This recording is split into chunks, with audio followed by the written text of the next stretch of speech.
이번에는 글로벌 특파원 리포트의 시간입니다. 미국 현지의 생생한 분위기, 서기열 실리콘밸리 특파원과 알아보겠습니다. 자, 지난주 미국 증시 모처럼 최고의 한 주를 보냈습니다. 지난 6월 이후 최고의 상승률을 기록했는데 나스닥 지수의 경우에는 5% 넘게 뛰어줬거든요. 어떻게 보셨는지요?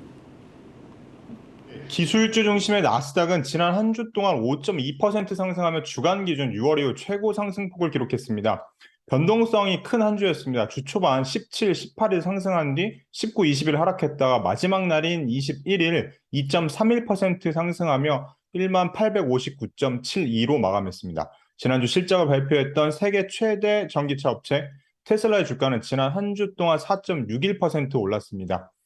19일 장 마감 이후 시장 전망치를 밑도는 3분기 매출을 발표하며 주가가 떨어지기도 했지만 아크인베스트의 매수세가 유입되며 상승 마감했습니다. 또 세계 최대 동영상 스트리밍 업체 넷플릭스의 주가는 지난 한 주 동안 25.9% 상승했습니다.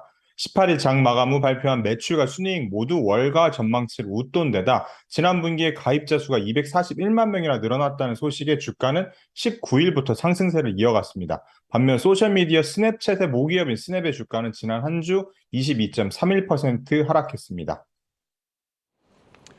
네, 그리고 이번 주에도 역시나 많은 기업들의 실적 발표가 예정돼 있는데요. 투자자들 어떤 이벤트들 주목해보면 좋겠습니까?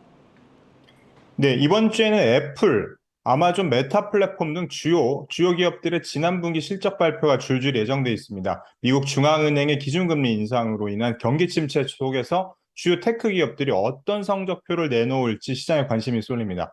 현지 시간 25일 구글의 모회사 알파벳이 장 마감 후 실적을 발표합니다. 구글의 이전 분기 매출과 순이익 모두 시장의 기대치를 밑돌았었는데요. 월가 애널리스트는 지난 분기 매출은 8% 가까이 증가하는 반면 순이익은 10%가량 감소했을 것으로 예상하고 있습니다.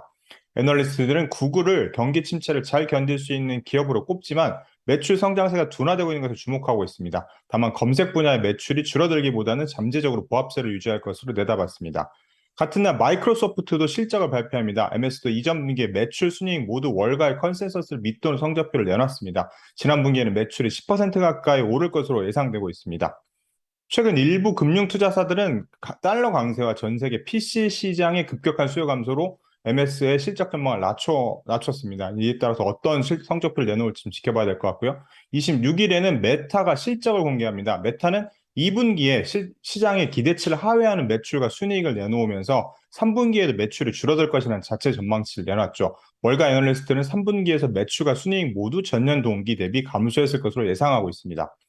이어 27일에는 아마존과 애플이 실적을 내놓습니다. 이전 분기 예상치를 뛰어넘는 매출을 내놓았죠. 아마존에 대해서 월가 애널리스트는 지난 분기에 매출은 15% 증가하겠지만 주당 순이익은 30% 가까이 감소할 것을 내다보고 있습니다.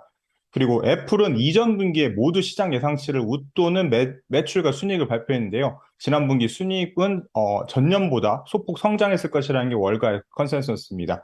주목해야 할 부분은 지난달 발표한 아이폰 14, 아이폰 14 시리즈의 수요에 대한 정보입니다. 고가 모델인 아이폰 14 프로와 프로맥스의 수요가 강하다는 뉴스가 있었는데 실제로 실적에서 어떻게 확인될지 지켜봐야 될 것 같습니다. 지금까지 실리콘밸리에서 한국경제신문 서기열 특파원이었습니다.